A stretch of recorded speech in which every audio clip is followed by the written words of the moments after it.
$2 million, Victoria Hale said, her voice carrying across the glass pavilion, to anyone who can make my father's Lamborghini start before tomorrow night. The offer should have sounded absurd, but no one laughed.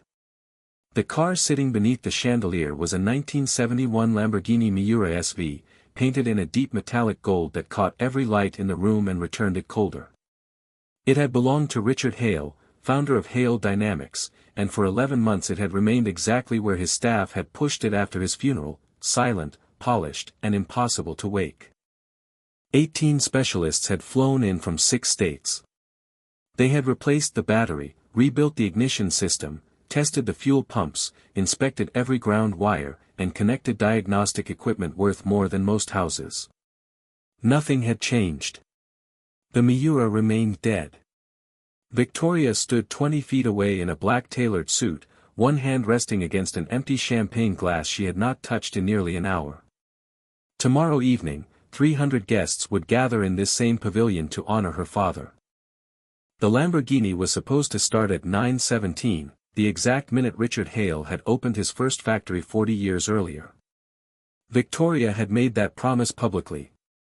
Now the best mechanics money could buy were avoiding her eyes. The service door opened at the far end of the room, and a man in a gray work shirt stepped inside holding the hand of a 7-year-old girl. His name was Ethan Cole.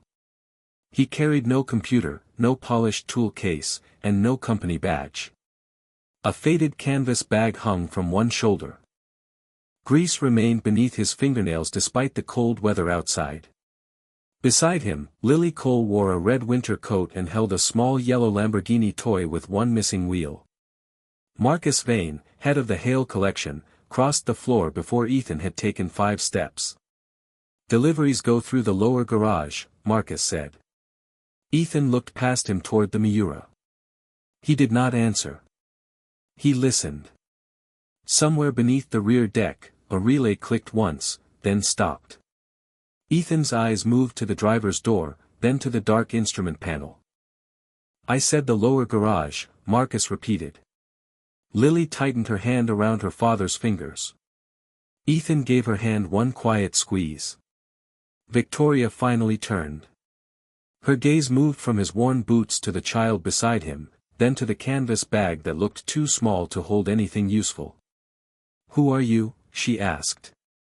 Ethan studied the Lamborghini for 11 seconds. Then he looked at Victoria and said, "Your car does not need $2 million. Several engineers glanced at one another. Marcus smiled without humor. Ethan continued, his voice low and steady. "It needs a $9 fuse." This time, the room laughed.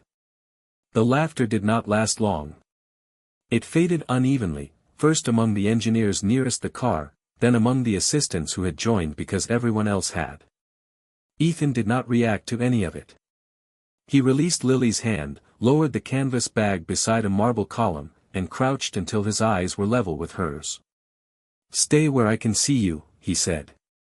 Lily nodded and held the small yellow car against her coat. Marcus stepped between Ethan and the Miura. "You heard them laugh because what you said was ridiculous," he said. "This is not a pickup truck in a neighborhood garage. Every electrical component has already been tested." Ethan looked at him for a moment. "Tested by whom?" Marcus's expression tightened. "By people with credentials you do not have." Victoria watched from across the pavilion. She had spent the last 11 months learning how quickly experts became defensive when their certainty was questioned. Still, she did not invite Ethan closer. "You have 1 minute," she said. "Explain why 18 specialists missed a $9 part." Ethan turned toward the car but did not touch it. He walked slowly around the front, past the driver's side, and stopped near the rear quarter panel. The engineers had left diagnostic cables draped across the floor like black vines. Open cases held polished meters, adapters, and replacement modules arranged in perfect foam cutouts. Ethan ignored them. He leaned near the driver's door and listened again. The relay clicked once. Quiet. He opened the door, but instead of looking toward the ignition, he studied the courtesy light above the dashboard. It remained dark. He pressed the door switch with one finger. Nothing happened. That circuit is separate from the starter, one engineer said. Not on this car, Ethan replied. He lowered himself beside the seat and ran his thumb along the edge of the fuse panel. There was no dust on the cover, but a narrow gray line marked the hinge. Someone had opened it recently. Ethan removed the cover and looked without touching. Marcus moved closer. You are wasting time. Ethan reached into his bag and took out a small flashlight, the kind sold at hardware stores near the register. No computer. No scanner. He aimed the light across the ceramic fuses and paused at the third position from the left. The metal cap was newer than the others, too bright against the aged brass surrounding it. Who replaced this? He asked. Marcus answered too quickly. Routine maintenance. Ethan glanced up. When? Last month. Ethan looked back at the fuse. Then the car was not dead for 11 months. The room became still. Victoria set the empty glass on a nearby table. Marcus folded his arms. That proves nothing. Ethan did not argue. He removed the fuse carefully and held it beneath the light. The ceramic body was correct. The rating stamped into the cap was not. This belongs in a modern accessory circuit, he said. When the ignition draws current, it heats, expands, and opens the protection loop before the engine can turn. One of the senior engineers stepped closer. His eyes narrowed. That would not explain the timing. No, Ethan said. It explains the silence. Lily had moved only a few inches from the column, but she was staring at Marcus now. Ethan returned the fuse to its slot without pressing it fully into place.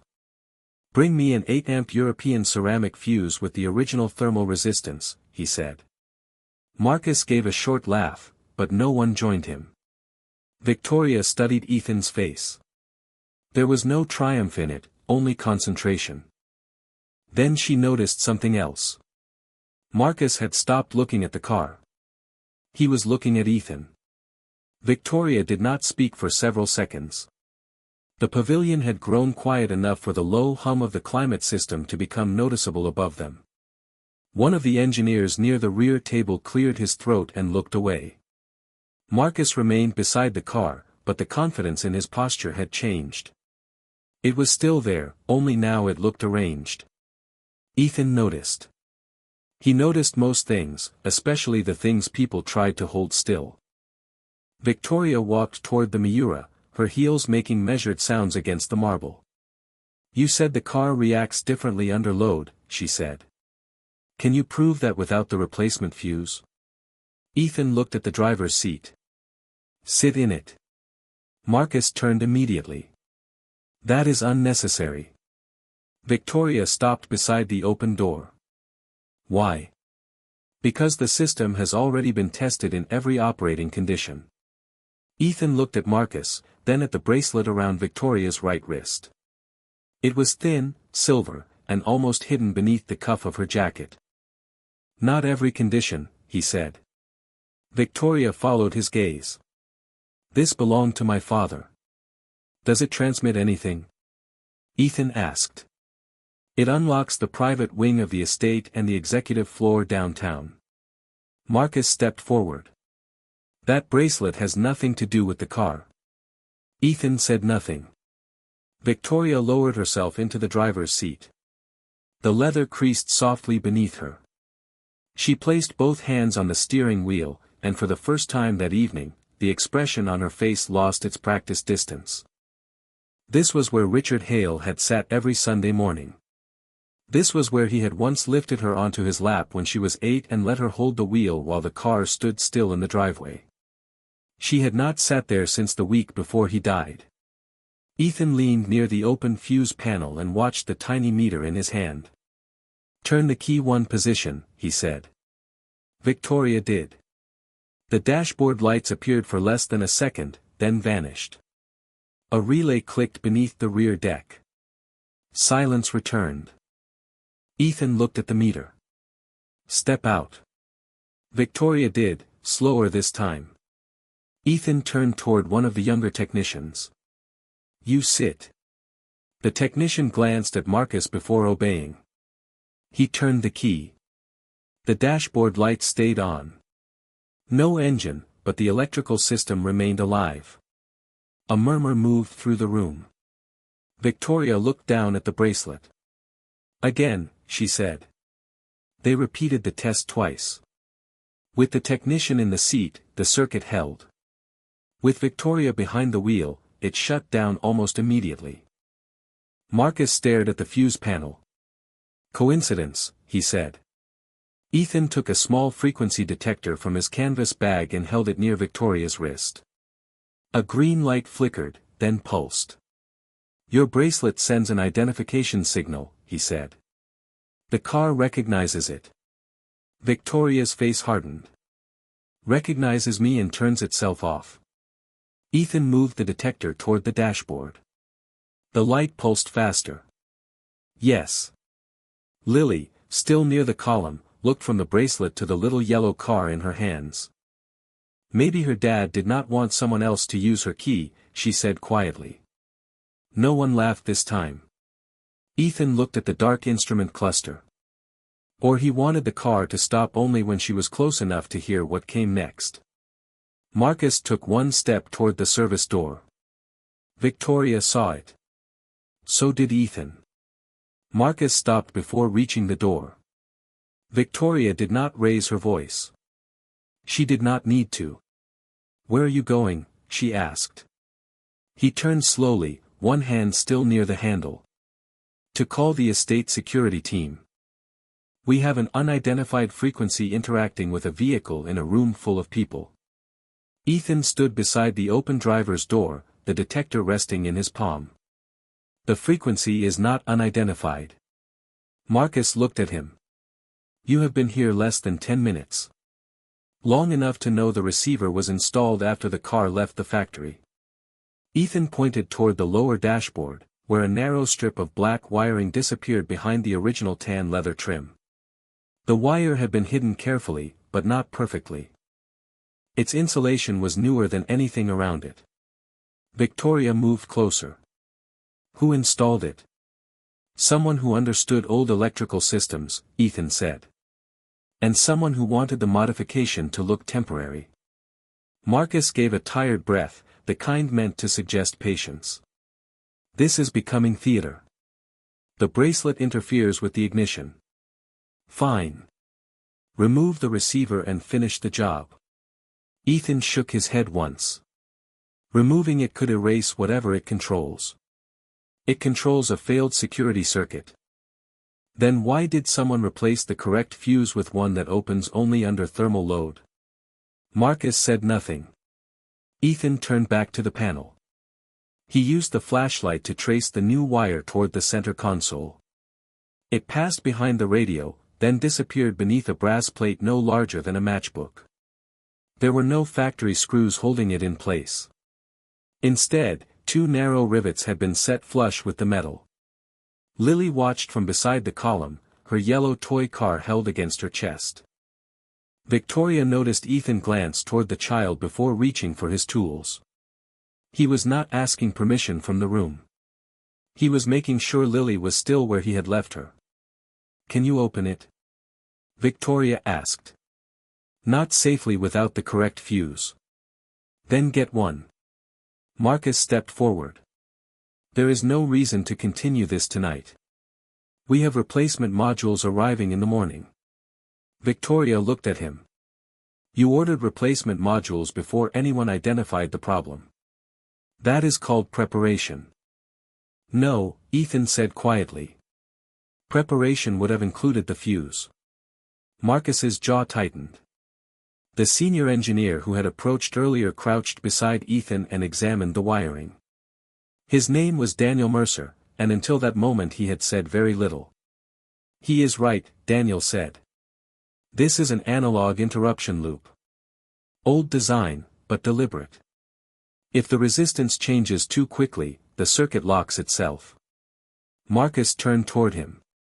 You signed off on the electrical inspection. Daniel kept his eyes on the wire. I signed off on the factory system. This is not factory. The silence that followed was different from the laughter before it.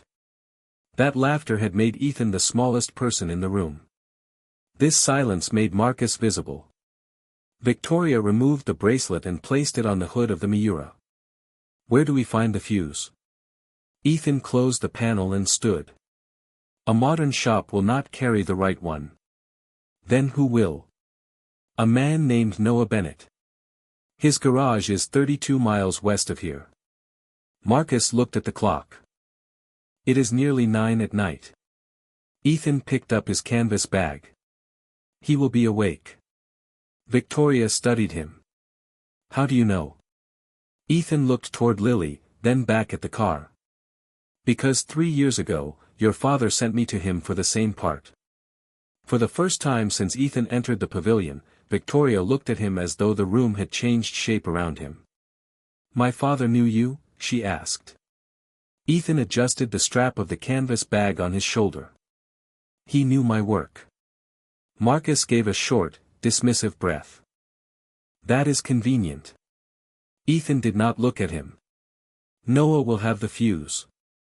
Victoria picked up her phone and called for a car, but Ethan shook his head. It will be faster if I drive. She glanced toward Lily.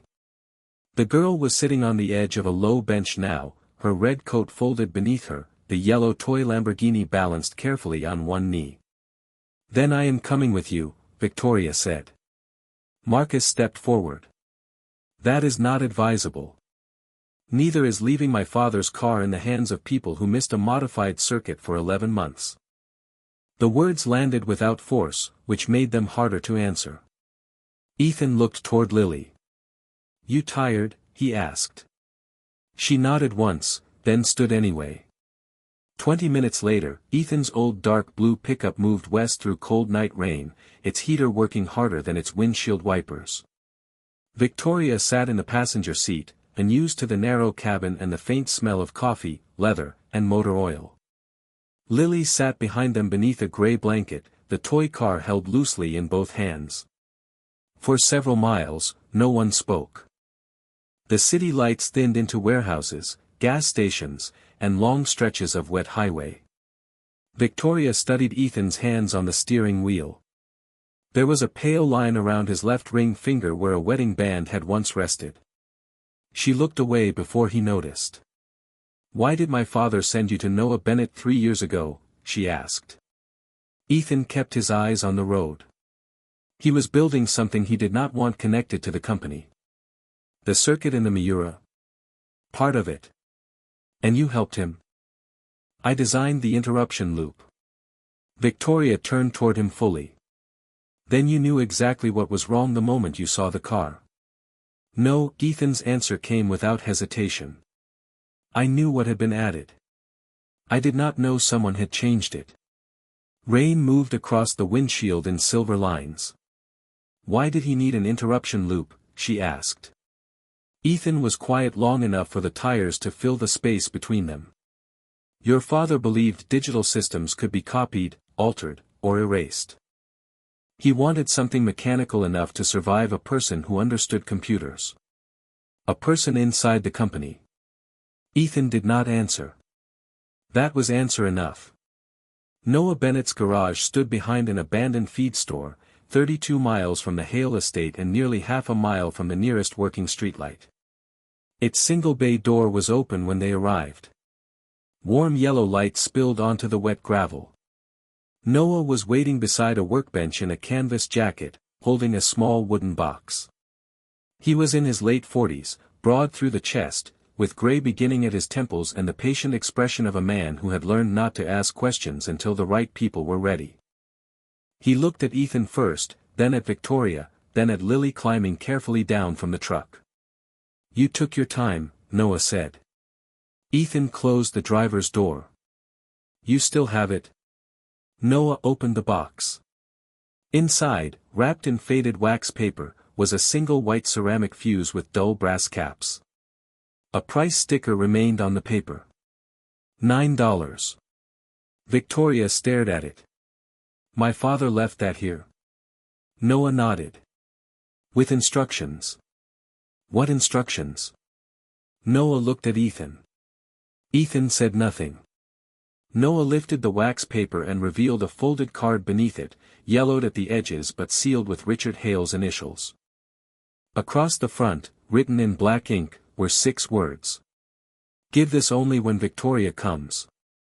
Victoria did not touch the card at first. The rain tapped against the metal roof of the garage, steady and soft, while the old fluorescent lights hummed above them. Noah kept the wooden box open between both hands. Ethan stood near the workbench with Lily beside him, her head resting lightly against his arm. He knew I would come here? Victoria asked. Noah looked at the sealed envelope. He hoped you would. She took it carefully and turned it over. The wax seal had not been broken. Richard Hale had used the same dark green wax on handwritten birthday cards when Victoria was a child, before assistants began choosing the cards and placing them on his desk for signature. She pressed one thumb beneath the flap, then stopped. Did you read it? She asked. Noah shook his head. He told me the fuse mattered more than the message until the right night. Victoria opened the envelope. Inside was a single sheet folded twice. The handwriting was unmistakable, narrow and precise, each line leaning slightly forward as though even his words were in a hurry. Victoria read silently. Her face changed only once, a small tightening around the eyes. Then she handed the page to Ethan. He did not take it. It was written to you. It mentions you. That made him look at her. She held the page out again. This time he accepted it. Richard had written that the Miura was not broken in the ordinary sense. It had been designed to remain silent until Victoria arrived wearing the bracelet, and until Ethan installed the correct fuse. The 2 conditions were deliberate. One proved identity. The other proved that Ethan had returned by choice. Beneath that was a final instruction: do not trust the first thing the car reveals. Ethan read the sentence twice. Noah closed the wooden box. He said there would be layers. Victoria folded her arms against the cold. Why you? She asked Ethan. Why did he trust you with something he would not trust me to know? Ethan placed the letter on the bench. Because he did not know who was watching you. That is not an answer. It is the only one I have. Noah looked toward Lily, who had begun rolling the toy Lamborghini along the edge of the workbench, keeping its missing wheel lifted so it would not scrape. There is more, he said. He reached beneath the bench and pulled out a narrow metal case, no larger than a paperback book. Inside was an old analog frequency key with a brass dial and 2 cloth-covered wires. Victoria recognized the Hale crest stamped into the lid. My father's workshop mark, she said. Ethan lifted the device and checked the contacts. This pairs the bracelet signal with the hidden receiver. Then the fuse alone is not enough. No, Ethan said.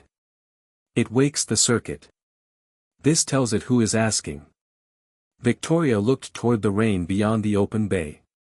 And what happens after that? Noah answered before Ethan could. Richard never told me. Ethan wrapped the fuse in its wax paper and placed it inside his canvas bag. Then we go back and find out. Lily stopped moving the toy car. Is the car going to talk? She asked. Ethan looked at the analog key in his hand. Maybe. Victoria picked up her father's letter. And if the first thing it tells us is a lie? Ethan met her eyes. Then someone built the truth behind it. Noah reached for the garage door chain, but before he pulled it, a pair of headlights appeared on the wet road outside. A black sedan slowed near the entrance, paused for 3 seconds, then continued past without turning in. No one spoke until its taillights disappeared. Ethan closed the wooden box himself. We are not the only ones who knew where the fuse was. The drive back to the Hale estate took 40 minutes, and the black sedan never appeared again. Ethan checked the mirrors more often than before, but his hands remained steady on the wheel. Victoria held her father's letter in her lap, reading the same 3 lines until the paper began to soften at the folds. Lily had fallen asleep beneath the gray blanket, the yellow toy car resting against her coat. By the time they returned, the rain had thinned to a mist. The pavilion lights were still on. Marcus stood beside the Miura with 2 security officers and Daniel Mercer near the open fuse panel. "You left without authorization," Marcus said as Ethan entered. Victoria walked past him. "It is my house." Marcus looked at the wooden case in Ethan's hand. "What did you bring back?" "The part you said did not matter," Victoria replied. Ethan set his canvas bag on the marble floor and removed the fuse. Daniel crouched beside him. 8 amp, original ceramic body, he said. Correct thermal resistance. Marcus folded his arms. "Install it, then. Let us finish this." Ethan did not move. He looked at the fuse slot, then at the floor beneath the dashboard. A thin line of dust had been disturbed while they were gone. "Someone opened the panel," he said. Daniel frowned. "I stayed here. No one touched it." Ethan shined his flashlight beneath the brass plate. One of the cloth-covered wires had been pulled half an inch from its terminal. Not enough to be noticed. Enough to prevent the circuit from completing. Victoria turned toward Marcus. "Who remained in this room?" "My staff," he said. "People I trust." Ethan pressed the wire back into place and tightened the contact. He installed the fuse, then connected the analog frequency key to the hidden receiver. The pavilion lights reflected across the Miura's gold paint. Lily, awake now, stood beside the column with Noah's wooden box held against her chest. "Bracelet," Ethan said. Victoria placed it around her wrist and sat behind the wheel. Marcus took 1 step closer. Ethan turned the brass dial until the detector pulsed green. "Turn the key 1 position." The dashboard lights came alive. This time they stayed on. A soft mechanical sound moved through the center console. The old radio face, dark for 11 months, glowed amber. Static filled the cabin, then cleared. Richard Hale's voice came through the single speaker, thinner than Victoria remembered but unmistakable. "Victoria, if you are hearing this, the circuit worked, and Ethan came back." Her hand tightened around the key. Marcus looked toward the service door. The recording continued. "The first file you will hear was prepared for anyone listening before you. It is false. Do not act on it." A second voice followed, cold and official, claiming that Ethan Cole had stolen proprietary designs from Hale Dynamics and caused a failed vehicle test 3 years earlier. Several people turned toward him. Ethan did not move. Victoria looked at the letter in her hand. "Do not trust the first thing the car reveals." The recording stopped. For a moment, only the rain against the glass remained. Marcus spoke first. "You heard it yourself. Your father named him." Victoria turned slowly. "My father warned me not to believe it." Ethan reached beneath the radio and felt along the brass plate. His fingers stopped at a recessed switch hidden behind the trim. "That was the decoy," he said. "The truth is somewhere else." He pressed the switch. From beneath the passenger seat came a quiet click. A narrow compartment opened, revealing a metal key, a sealed envelope, and a small reel of magnetic tape. Marcus's face lost its color. Ethan looked at him across the roof of the car. "Now we find out who was supposed to believe the lie." Victoria reached beneath the passenger seat and removed the reel of tape with both hands. The metal case was cold, its label written in Richard Hale's narrow handwriting. Final record. Play only with Victoria and Ethan present. Marcus moved toward the car. "That material belongs to Hale Dynamics." Daniel Mercer stepped between him and the open compartment. He did not touch Marcus. He simply stood there, calm and deliberate. "Not until she says it does." Victoria looked toward the security officers. Lock the pavilion doors. No one leaves. Marcus stared at her. You are making a serious mistake. Then stay and watch me make it. Ethan carried the tape to an old recorder built into the wooden cabinet near Richard's private workbench. The machine had not been used in years, but the power light came on when he pressed the switch. Lily stood beside the marble column, holding Noah's box and watching her father with the quiet attention children give to adults when they understand that something important is happening but not why. Ethan threaded the tape through the rollers. His fingers moved with the certainty of someone who had done it before. Victoria noticed. You knew about this recorder. Your father used it during prototype reviews. With you? Ethan lowered the cover. Sometimes. The tape began to turn. Static filled the room, followed by Richard's voice. Victoria, the man beside you did not steal from this company.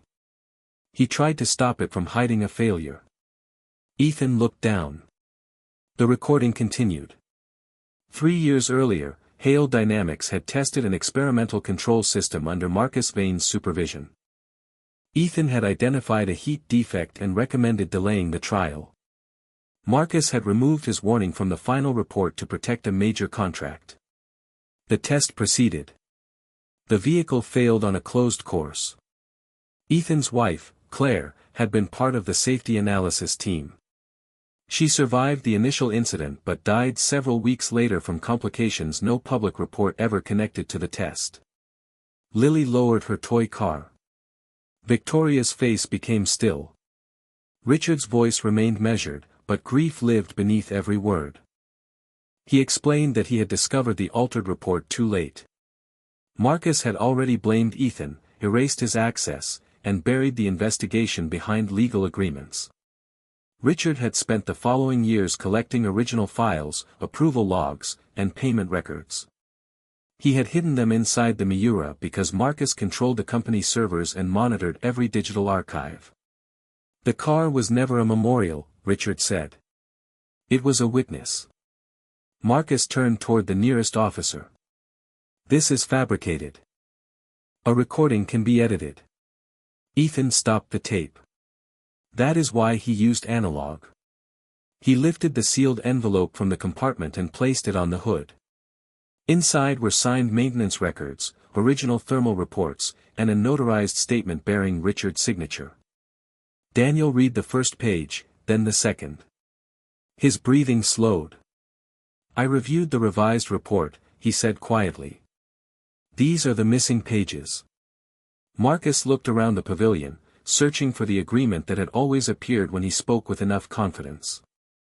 It did not come. Victoria took out her phone and called the chair of the board. Bring outside counsel and the independent auditors to the estate, she said. Tonight. Marcus stepped toward the service door, but the officers remained in place. Ethan returned to the Miura. He connected the final wire, turned the brass dial, and nodded to Victoria. She sat behind the wheel. Now? She asked. Ethan looked at Lily, then at the car. Now. Victoria turned the key. The 12-cylinder engine caught, hesitated once, then came alive beneath the chandelier light. The sound rolled across the marble floor and through the glass walls. No one cheered. No one needed to.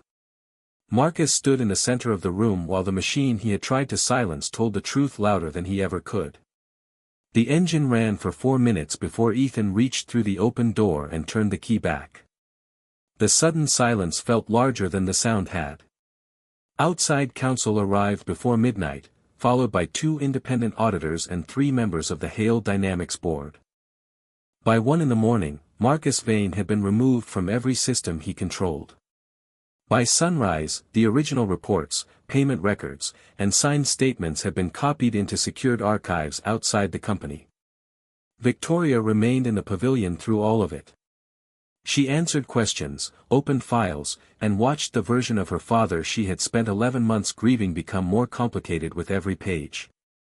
Richard Hale had protected the truth, but he had also delayed it. He had left Ethan alone with a loss no settlement could repair. Near 6 in the morning, the glass walls began to turn gray with the first light. Lily was asleep on a leather bench beneath Ethan's jacket, one hand still closed around the small yellow car. Ethan stood beside the Miura, cleaning his tools before returning them to the canvas bag. Victoria approached with a folder in one hand. "The board approved the payment," she said.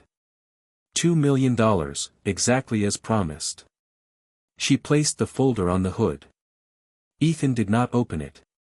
"The fuse cost $9. You repaired more than a fuse. That was not part of the offer." Victoria looked toward Lily.